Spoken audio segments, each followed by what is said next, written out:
बिस्मिल्लाहिर्रहमानिर्रहीम। स्टूडेंट, आज का जो हमारा टॉपिक है उसमें मैं आपको बताऊंगी कि कंपैरिजन करके कि आपके पास जब टू पॉपुलेशन होती है, बिकॉज हम टेस्टिंग ऑफ हाइपोथेसिस का चैप्टर पढ़ रहे हैं, तो जब हमारे पास टू पॉपुलेशन होते हैं तो टू पॉपुलेशन में आपके पास डिफरेंट मेथड आ जाते हैं। ठीक है, कहीं आपके पास कॉमन वेरिएंस आपको गिवन होता है, कहीं आपको सिग्मा गिवन होता है, कहीं सिग्मा अननोन होता है, कहीं नॉन होता है। तो ये तमाम मेथड जो है मैं एक ही वीडियो में क्या कर देती हूँ, इनका कंपैरिजन कर देती हूँ, क्योंकि बहुत सारे स्टूडेंट जो है बार बार इससे रिलेटेड जो है मुझसे क्वेश्चन कर रहे हैं। तो मैं चाहती हूँ कि आपको एक जनरल मेथड बता दूं ताकि आप लोगों की जो कंफ्यूजन है वो दूर हो जाए। अच्छा स्टूडेंट, सबसे पहले जो हमारे पास स्टेप आ जाता है ना, कोई भी क्वेश्चन कर रहे हैं टेस्ट ऑफ हाइपोथेसिस का, उसमें हमारे पास क्या होते हैं, सबसे पहले हमने बनाने होते हैं हाइपोथेसिस। और आपको पता है जो हाइपोथेसिस होते हैं वो हमारे पास टू टाइप्स ऑफ हाइपोथेसिस होते हैं। एक एच नॉट होता है, एक एच वन होता है। अब अगर आप टू पॉपुलेशन का कर रहे हो तो हमारे पास जिस तरह अगर mu one minus mu to है और यहाँ भी म्यू वन, और आपको ये भी पता है कि जब भी आपके पास कुछ क्वेश्चन आपको गिवन होगा और आपको हाइपोथेसिस गिवन होंगे, तो वहां जो आपको हाइपोथेसिस गिवन होगा वो अल्टरनेटिव हाइपोथेसिस ही गिवन होगा। तो या तो वो ग्रेटर देन आ सकते हैं, आपके पास ग्रेटर देन बेटर देन का आ सकता है तो आप इसको ऑपोजिट ले लोगे। लेस देन आ सकता है, इक्वल और नॉट इक्वल आ सकता है। थ्री मेन सिचुएशंस हैं जो कि बार बार आपके क्वेश्चन में रिपीट होती हैं।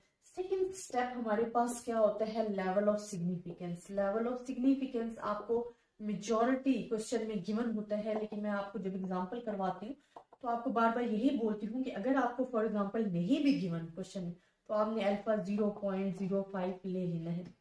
थर्ड स्टेप मोस्ट इंपॉर्टेंट है, इसी के लिए मैं आपको कंपैरिजन करवाना चाह रही हूँ, टेस्ट स्टैटिस्टिक। अच्छा स्टूडेंट, इसमें थ्री सिचुएशंस आपके पास आ जाती है। एक वो होती है जहां पे सिग्मा आपके पास क्या होता है, नॉन होता है। आपको दो पॉपुलेशन में सिग्मा वन भी गिवन होता है, सिग्मा टू भी गिवन होता है, स्टैंडर्ड डिविएशन। एक वो सिचुएशन होती है जहां कॉमन स्टैंडर्ड डिविएशन होता है, जहां पे आपको एक ही स्टैंडर्ड डिविएशन दे दिया जाता है कि it's a common standard deviation, C common को शो कर।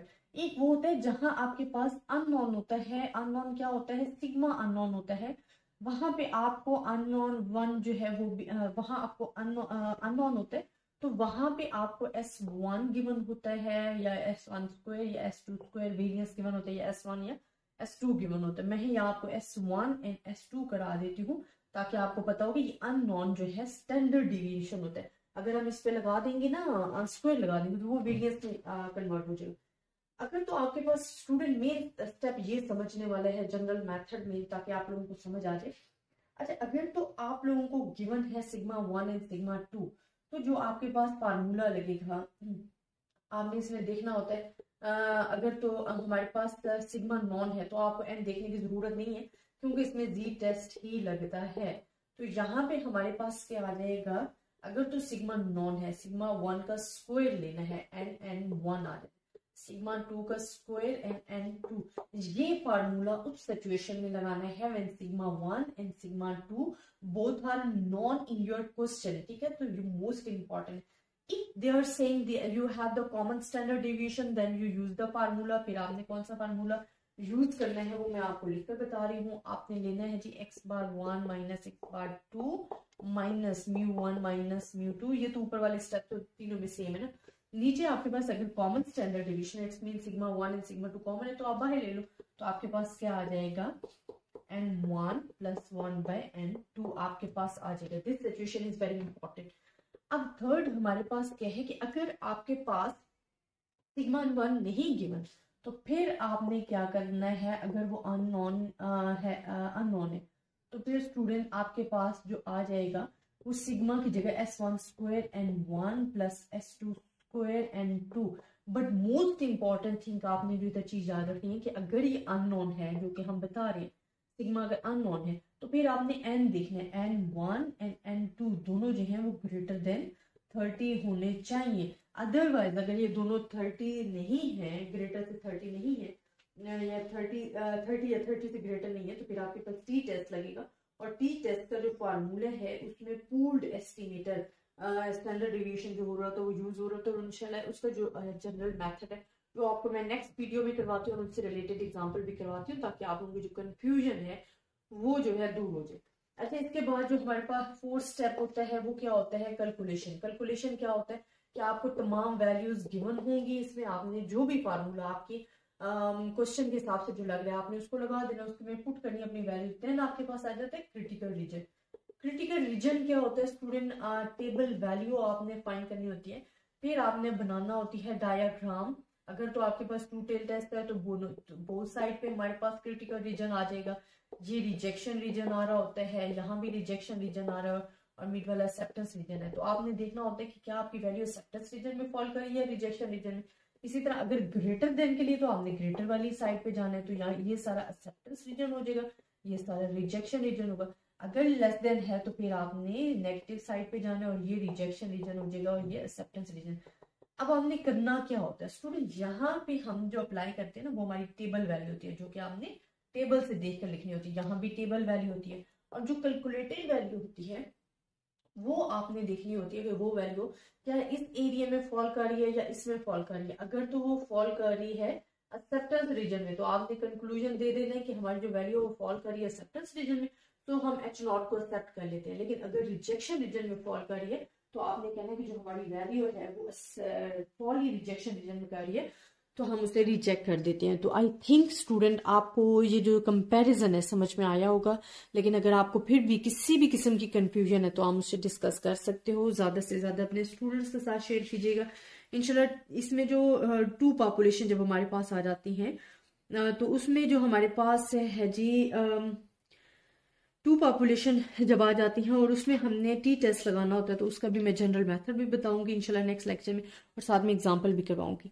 ज़्यादा से ज़्यादा स्टूडेंट्स के साथ शेयर कीजिएगा, अपनी दुआओं में याद रखिएगा। अल्लाह हाफिज़।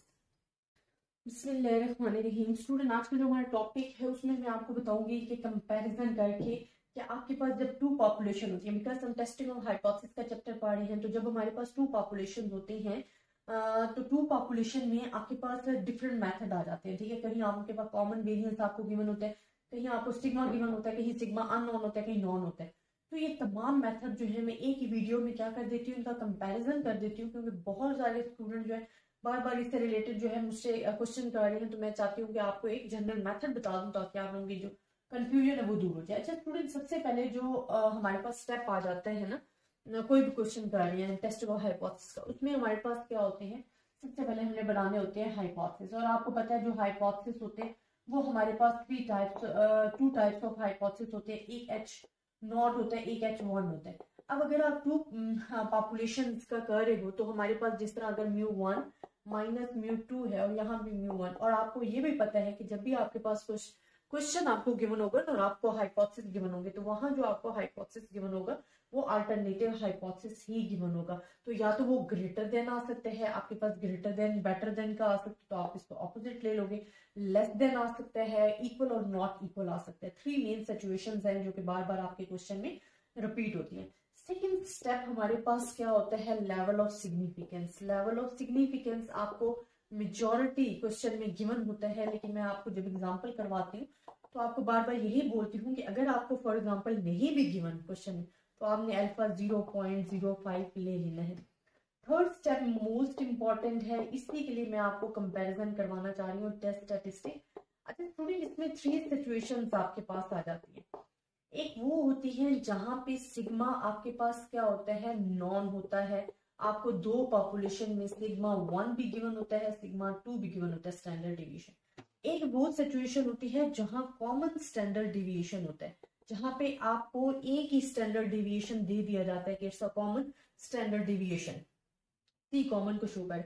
एक वो होता है जहां आपके पास अननोन होता है, अननोन क्या होता है, सिग्मा अननोन होता है, वहां पे आपको अननोन वन जो है वो वहां आपको अननोन होता है, तो वहां पे आपको S1 गिवन होता है या S1 स्क्वायर या S2 स्क्वायर वेरिएंस गिवन होता है, या S1 या S2 गिवन होता है। मैं यहाँ आपको S1 एंड S2 करा देती हूँ ताकि आपको पता हो कि ये अननोन जो है स्टैंडर्ड डिविएशन होता है। अगर हम इस पे लगा देंगे ना स्क्वायर लगा देंगे तो वो वेरिएंस में कन्वर्ट हो जाएगा।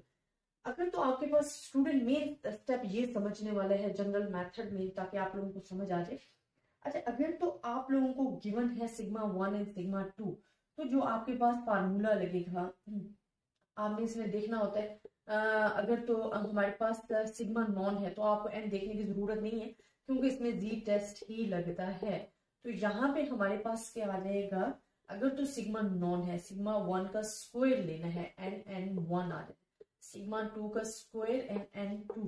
ये फार्मूला उस सिचुएशन में लगाना है when sigma 1 and sigma 2 both are known in your question, ठीक है। तो ये most important, if they are saying you have the common standard deviation then you use the formula. फिर आपने कौन सा फार्मूला यूज करना है वो मैं आपको लिखकर बता रही हूँ। आपने लेना है जी x बार 1 माइनस x बार 2 माइनस μ1 माइनस μ2। ये तो ऊपर वाले स्टेप तो तीनों में सेम है ना।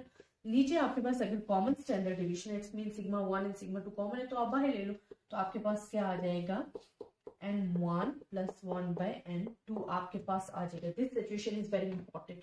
अब थर्ड हमारे पास क्या है कि अगर आपके पास सिग्मा 1 नहीं गिवन तो फिर आपने क्या करना है, अगर वो अननोन है तो फिर स्टूडेंट आपके पास जो आ जाएगा वो सिग्मा की जगह s1 square n1 plus s2 square n2।